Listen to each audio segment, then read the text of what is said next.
ओम नमः सिद्धेभ्यो। नमो नमः सत्हितंकराय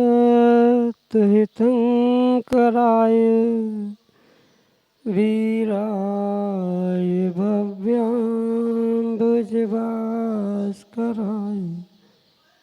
अनंतलोकाय सुरार्चिताय देवादिदेवाय नमो जिनाय देवादिदेवाय नमो जिनाय। पंच परम श्री भगवान की परम पूज्य आचार्य भगवंत गुरुवर विशुद्ध सागर जी मुनि महाराज की परम पूज्य मुनि श्री सुप्रभ सागर जी महाराज की शाश्वत तीर्थराज सम्य शिखर जी की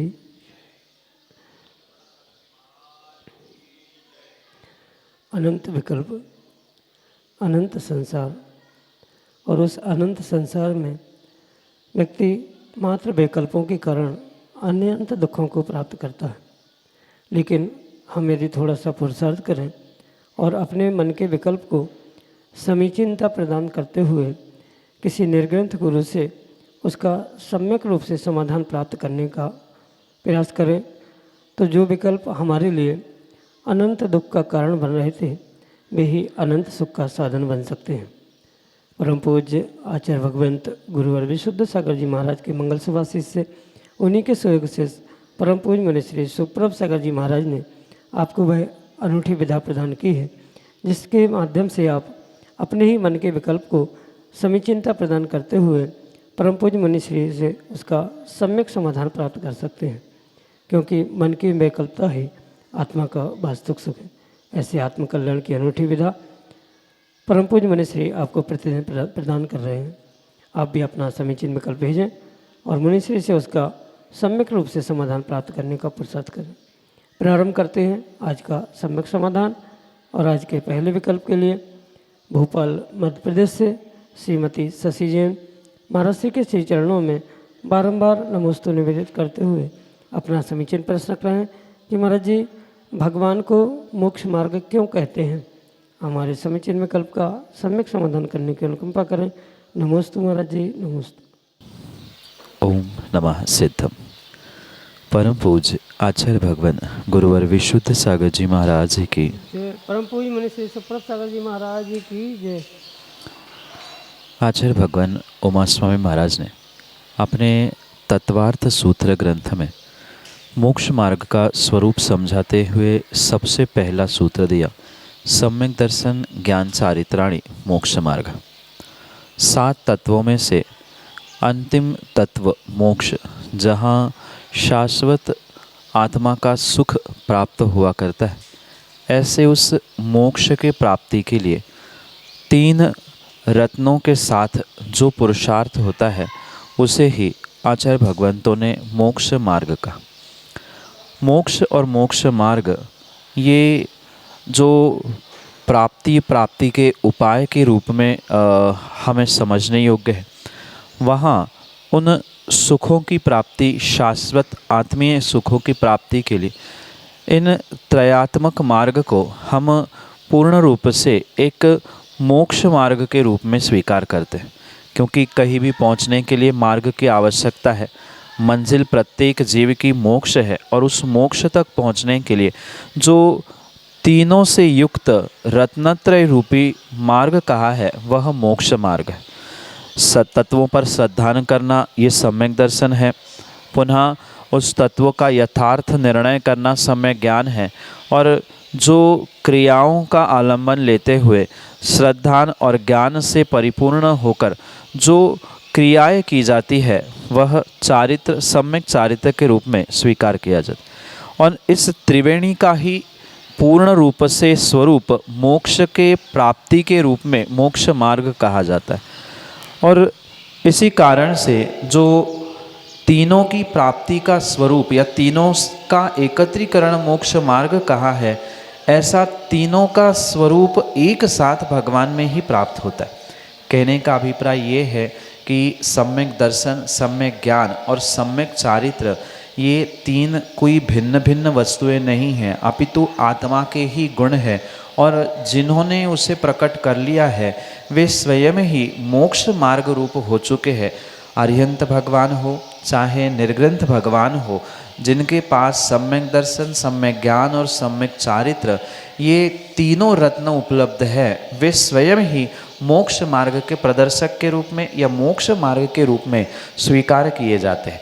जैसे किसी रास्ते से चलते हुए कोई मार्ग कहीं मंजिल पर पहुंचता है तो पूछा यही जाता है ये मार्ग कहाँ जाता है, ये दिल्ली का है, ये बम्बई का है, जबकि मार्ग तो वहीं पे है, मंजिल वहाँ दूसरी जगह है। वहाँ से चलने पर हम मंजिल पे पहुँचते हैं, किसी गांव पे शहर पे पहुँचते हैं। बिल्कुल इसी प्रकार से मोक्ष जो शाश्वत सुख सिद्धालय के रूप में स्वीकार किया जाता है, पूर्ण रूप से कर्मों से मुक्ति रूप मोक्ष जो स्वीकार किया जाता है, वहाँ तक चलने के लिए, वहाँ तक पहुँचने के लिए ये मार्ग है जो कि निर्ग्रंथ, अरिहंत, सिद्ध इस क्रम से आगे बढ़ता है। इसलिए चाहे निर्ग्रंथ भगवान हो, चाहे अरिहंत भगवान हो, चाहे सिद्ध भगवान हो, जिनके पास ये तीनों रत्न उपलब्ध होते हैं, सम्यक दर्शन, सम्यक ज्ञान और सम्यक चारित्र, उनके लिए ही ये मोक्ष मार्ग स्वरूप कहा जाता है। इसलिए भगवान को उपचार से मोक्ष मार्ग कहा जाता है। भगवान ने ही मोक्ष मार्ग का प्ररूपण किया।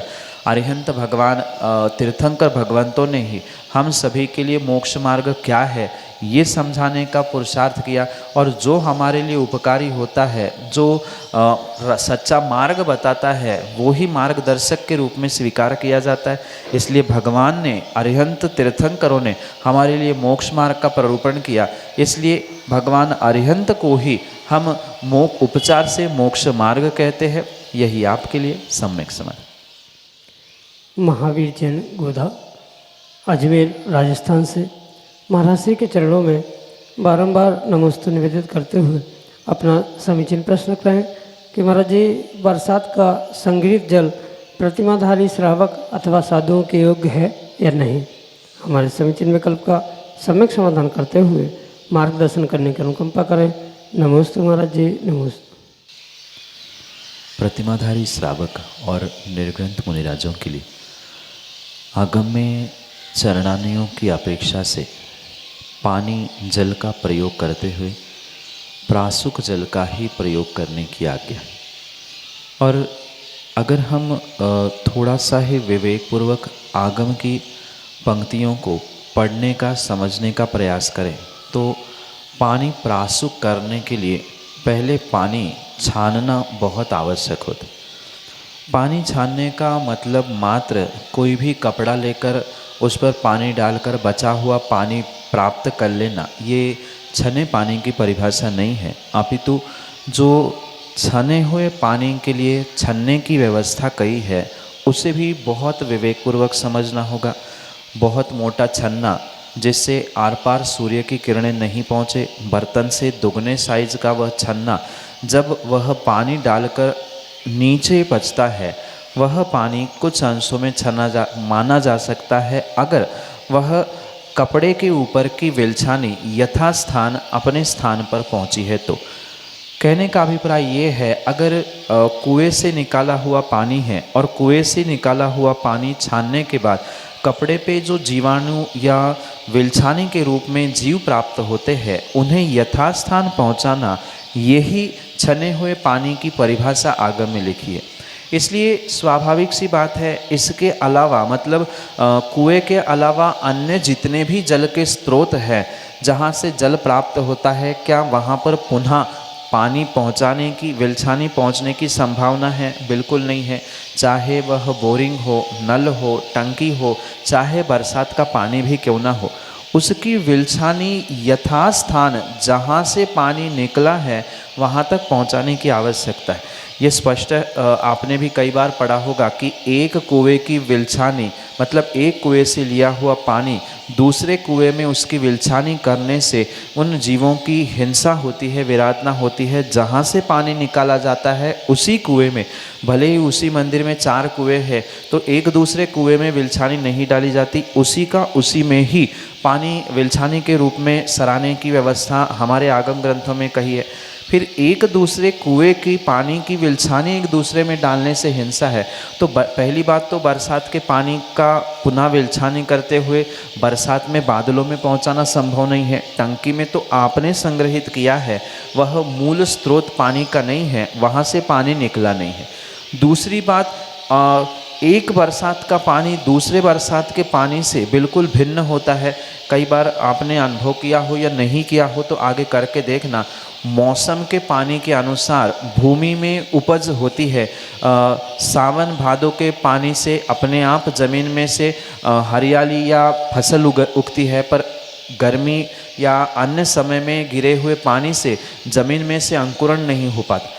तो प्रत्येक समय का, मौसम का, नक्षत्र का पानी भिन्न भिन्न हुआ करता है, इसलिए उनको एकत्रित करना ये कहाँ तक उचित है ये भी समझने की आवश्यकता। और सबसे सटीक अगर हम तर्क समझे तो आगम प्रमाण आचार्य भगवंत का आज तक इस विषय में कहीं भी नहीं मिला। अगर आचार्य भगवंत और केवली भगवंत सब कुछ जानते थे तो उनको कहना चाहिए था कि पंचम काल में ऐसी परिस्थिति आएगी कि आपको बरसात का पानी ग्रहण करने योग्य हो जाएगा, पर ऐसा कहीं भी प्रमाण हमारे पढ़ने में आज तक आगम ग्रंथों में, आचार प्रणीत ग्रंथों के माध्यम से प्राप्त नहीं होता है। ये दूसरी बात हुई, आगम प्रमाण नहीं है। तीसरी तर्क ये भी हम समझ सकते हैं कि आगम में आचार्य भगवंतों ने ओला, जो बरसात में या कहीं भी बेमौसम गिरने वाले पानी में जो बर्फ़ के समान ओले आसमान से गिरते हैं, उसे स्पर्श करना, उसे ग्रहण करना, उसे खाना पूर्ण रूप से अभक्ष स्वीकार किया है, लिखा हुआ है। तो उसका ही पिघला हुआ स्वरूप पानी है, तो उसको किस प्रकार से ग्रहण किया जा सकता है, ये भी बहुत बड़ी बात सोचने विचारने योग्य होगी। इसलिए इन तीनों तर्कों के माध्यम से हम स्पष्ट समझे कि प्रतिमाधारी हो चाहे निर्ग्रंथ मुनिराज हो, बरसात का पानी आगम के परिप्रेक्ष्य में तो पीने योग्य नहीं है। कौन, कहाँ, क्या, कैसा, ये तात्कालिक व्यवस्था उनकी व्यक्तिगत हो सकती है, पर आगम प्रमाण का अभाव है।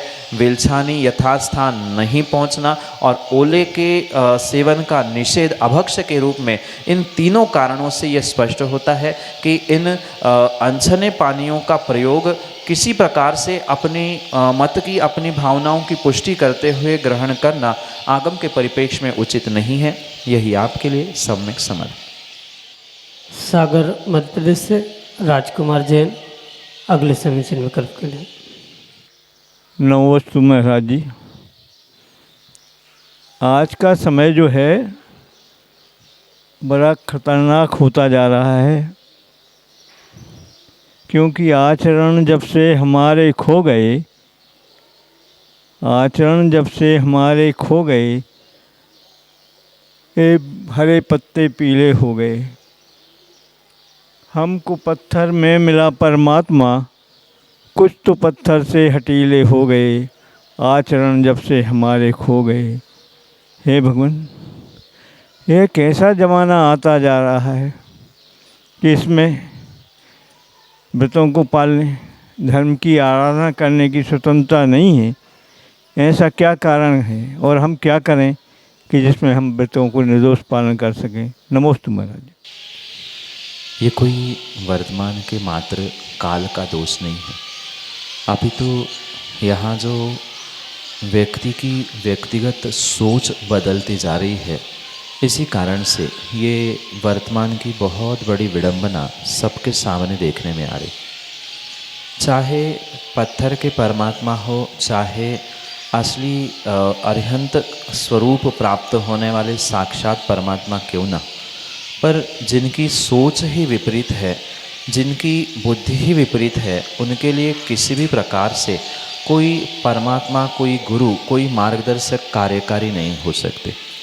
आज मात्र वर्तमान में ही नहीं अपितु भूत में भी, चौथे काल में भी ऐसे जीव होते थे जो अपनी हठीली स्वभाव के कारण से, व्यक्तिगत छोटे सोच के कारण से अपने जीवन में बहुत कुछ करने योग्य होने पर भी कुछ नहीं कर पाते थे। ये उनका व्यक्तिगत विपरीत पुरुषार्थ था। अगर हम ये कहें कि मात्र वर्तमान में ही ऐसे जीव है तो ऐसा नहीं है। पुराण ग्रंथों में आपने पढ़ा होगा बहुत सारे ऐसे विपरीत जीव थे जो हिंसा अहिंसा का विवेक खोकर, पुण्य पाप का विवेक होते हुए विपरीत कार्य करते हुए मिले थे। इसलिए ये काल की अपेक्षा से विपरीतताएं नहीं हैं, अपितु व्यक्तिगत व्यक्ति की स्वयं की सोच, जो जैसी गति वैसी मति और जैसी मति वैसी गति, इस उद्धरण के अनुसार ही परिपूर्ण होने वाली है। इसलिए कौन क्या कर रहा है, किसका आचरण कैसा है, कौन हठीला है, कौन अच्छा है, कौन बुरा है, इसके बारे में विचार करने से अच्छा है कि मेरा व्यक्तिगत व्रत कैसा चल रहा है, मेरा हिंसा का विवेक है कि नहीं, मेरा आचरण मैं कैसे प्राप्त कर रहा हूँ, इस पर विचार करने से हमारा व्यक्तिगत कल्याण हो सकता है। क्योंकि अगर हम दूसरे को देखते रहेंगे कि कौन कैसा है, कौन क्या है, कौन क्या नहीं करता, इसमें कमी उसमें कमी, तो कभी भी हम स्वयं का कल्याण नहीं कर सकते। चौथे काल में भी जितने भगवान बने, परमात्मा बने, आज पंचम काल में भी जितने निर्ग्रंथ बन रहे हैं, वे सभी अपने स्वयं के आत्मा के कल्याण के लिए स्वयं में ही झाँक कर पुरुषार्थ कर रहे हैं, ना कि वह दूसरे के हठीले स्वभाव को, हिंसा के अविवेक को या दूसरों के अव्रतों को बिल्कुल ना झांकते हुए अपने स्वयं को ही पहचानने का प्रयास कर रहे हैं। और यही पुरुषार्थ हम सभी को करना होगा, तभी काम हो सकता है। कौन कैसा बन रहा है, ये कुछ अंशों में काल का तो प्रभाव है ही, पर काल के साथ साथ जैसा जीव का पुण्य पाप व्यक्तिगत होता है, बिल्कुल वैसा ही उसके साथ हुआ करता है। इसलिए उनका काम वो जाने, हम अपना लोटा छाने और अपना काम पुरुषार्थ करके अपने मोक्ष मार्ग पर आगे बढ़ने का पुरुषार्थ करें। यही आपके लिए सम्यक समाधान। अनुरेखा वाकलीवाल, गुवाहाटी, आसाम से अगले समय चिन्ह के लिए। नमस्ते। मेरा प्रश्न ये है कि हम लोग यहाँ यात्रा करने आए हैं और पहले मैं एक बार आई थी, थोड़े दिन में चढ़ी थी, लेकिन इस बार गर्मी होने के कारण हम लोग रात को शुरू किए यात्रा, तो मन में बहुत अजीब से ख्याल भी आ रहे थे, अच्छे नहीं लग रहे थे। तो क्या ये उचित है हम लोग रात को यात्रा शुरू करके दिन में ओवर करके फिर हम वापस सही टाइम पे पहुँच जाएं यहाँ? सम्यक शिखर की पहाड़ की वंदना करना ये वास्तव में बहुत ही सातिशय पुण्य देने का निमित्त है। और अगर भावों की विशुद्धि के साथ आपने इस पहाड़ की टोंकों की वंदना की है, तो जिस प्रकार से आचार्य भगवंत कहते हैं कि एक टोंक की वंदना करने से करोड़ों प्रोषोधोपवास का फल सच्चे भावों के निमित्त से और उसकी श्रद्धापूर्वक वंदना करने से मिलता है। फिर पूरे पहाड़ की और पूरे टोंकों की अगर श्रद्धा और भक्ति से किसी जीव ने वंदना की है, तो कितने करोड़ों उपवास का, प्रोषोधोपवास का फल उसने प्राप्त किया, ये सोच और कथन से बाहर है। इसलिए ये विकल्प ना करें कि हम कब वंदना कर रहे हैं, क्या कर रहे हैं, वहाँ हम भावों की विशुद्धि को प्राप्त करने का प्रयास करें।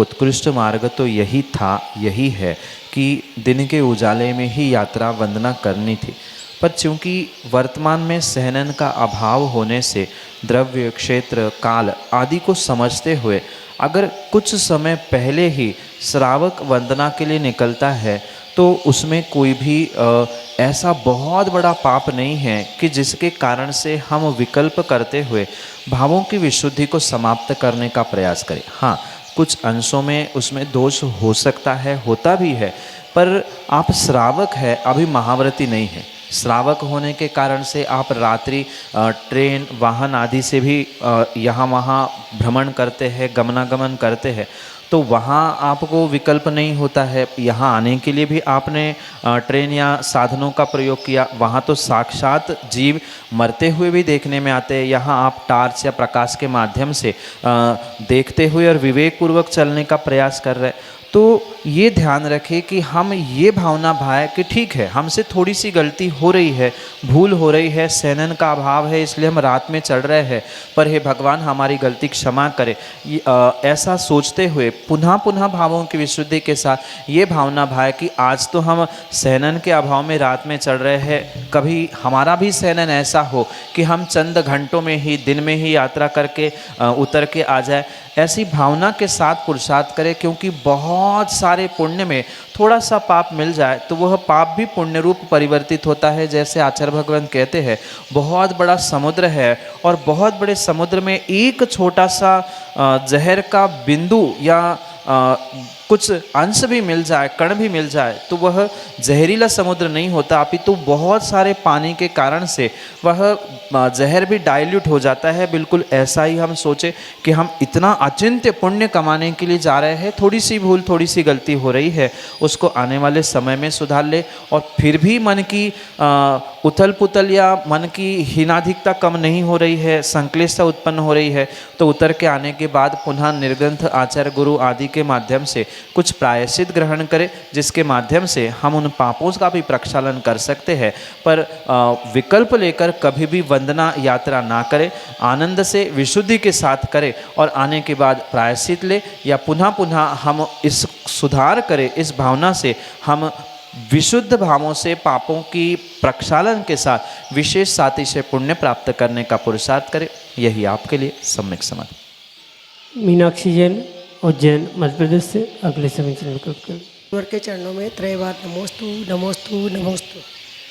गुरुवर, मेरी ये जिज्ञासा है कि पंचम काल में जिन मुद्राधारी नग्न द्रवलिंगी परिणाम भ्रष्ट मुनि कितने मुनि नरक जाएंगे, कृपया सम्यक समाधान कीजिए। नमोस्तु भगवान, नमोस्तु भगवान, नमोस्तु। आगम में ये स्पष्ट उल्लेख प्राप्त होता है कि पंचम काल में मात्र द्रव्यलिंग धारण करने वाले असंख्यात मुनि अपने द्रव्यलिंग के कारण, चाहे श्रद्धान के भटकाव के कारण या चारित्र के भटकाव के कारण से नरक जाएंगे। क्योंकि द्रव्यलिंग आचार्य भगवंतों ने दो प्रकार से कहा है। सम्यक दर्शन के अभाव में भी द्रव्यलिंग कहा जाता है, और सम्यक दर्शन के साथ भी अगर चारित्र से भ्रष्ट हो रहे हैं, मात्र दिखावे के लिए चारित्र महाव्रतों का परिपालन किया है, तो भी वह द्रव्यलिंग का ही स्वरूप कहा जाता है। क्योंकि श्रद्धान का अभाव, चारित्र से भ्रष्ट होना, इन दोनों के कारण से जो द्रव्यलिंग कहा है, उस द्रव्यलिंगधारी जो मुनिराज है, ऐसे पंचम काल में ही नहीं अन्य कालों में से भी नरक जाने वाले के प्रमाण प्राप्त होते हैं। पर पंचम काल में ऐसे असंख्यात मुनिराज नरक जाएंगे, ये प्रमाण आगम में स्पष्ट लिखा हुआ है। पर इसका मतलब ये नहीं है कि आप किसी मुनिराज के पास पहुंचकर वे द्रव्यलिंगी है कि भावलिंगी है, कौन कैसा है, कौन किसका क्या कर रहा है, ये आपको पहचानने की आवश्यकता नहीं है। उनका परिणाम, उनकी परिणति वे जाने। आपको तो श्रावक के हैसियत से सच्चे देवशास्त्र गुरु का स्वरूप रूप देखकर उनको नमस्कार आदि करते हुए अपने कर्मों की निर्जरा करने का ही पुरुषार्थ करना है। जो जैसा करेगा उसको वैसा फल मिलेगा, ये सोचते हुए उनकी परिणति, उनका परिणाम पर उन्हें छोड़ दिया जाए।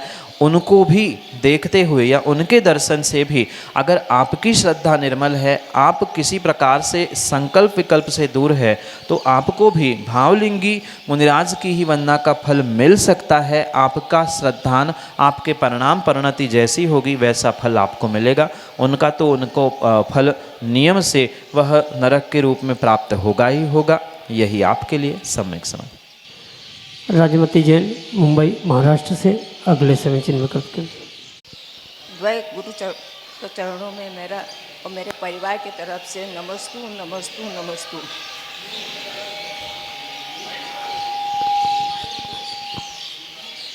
मेरा प्रश्न है कि आचार्य कुंदे हृदय क्षेत्र में गए थे, तो वहाँ उनको शायद सम्यक दर्शन मिला हुआ कि नहीं हुआ, और पूज्य साथ भी मतलब जाते थे तो उनको भी शायद सम्यक दर्शन हुआ या नहीं, इसका कृपया समाधान कीजिए। नमस्ते। आचार्य भगवान कुंद स्वामी और आचार्य भगवान पूज्यपाद स्वामी इन दोनों के बारे में ये किंवदंती अवश्य ही प्राप्त होती है कि दोनों ने विशेष सिद्धि मंत्र आदि के अपेक्षा आदि के माध्यम से विदेह गमन किया था और विदेह गमन करते हुए साक्षात तीर्थंकर के समोषण में पहुंचकर उनकी दिव्य ध्वनि ग्रहण करने का पुरुषार्थ किया।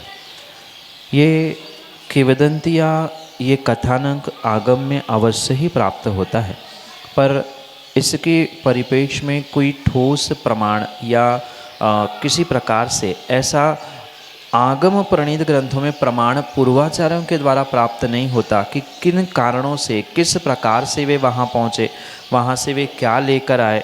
हाँ, ये उनके नामकरण की अपेक्षा से कुंद स्वामी पूज्यपाद स्वामी की जो कथानक विदेह गमन के विषय में मिलता है, पूज्यपाद स्वामी ने लेप सिद्ध किया था, कुंद भगवान को देवों के द्वारा ले जाया गया था, ये सब कुछ सत्य होने पर भी उनके विषय में सम्यक दर्शन का क्षायिकपना था या अन्य किस प्रकार से उनके पास सम्यक दर्शन था, इसका कोई भी आगम प्रमाण नहीं मिलता। इसका मतलब ये नहीं है कि हम निषेध कर रहे हैं, क्योंकि प्रमाण हमारे पास तो उपलब्ध नहीं है, इसलिए हम प्रमाणित बात नहीं कह सकते।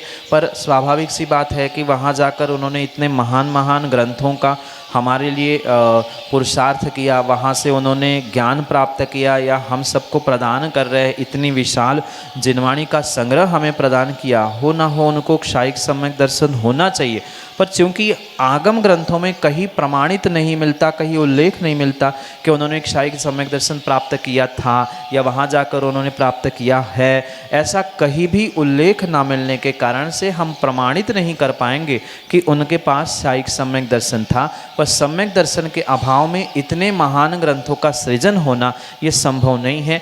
केवली तीर्थंकर का पादमूल मिला था जो क्षायिक सम्यक दर्शन के लिए परम आवश्यक होता है, इस कारण से हम इस अपेक्षा से उनको क्षायिक सम्यक दर्शन हुआ था ऐसा अनुमान और परोक्ष ज्ञान से स्वीकार तो कर सकते हैं, पर आगम प्रमाण ना होने से उस आगम के परिप्रेक्ष्य में प्रमाणित नहीं किया जा सकता। यही आपके लिए सम्यक समाधि।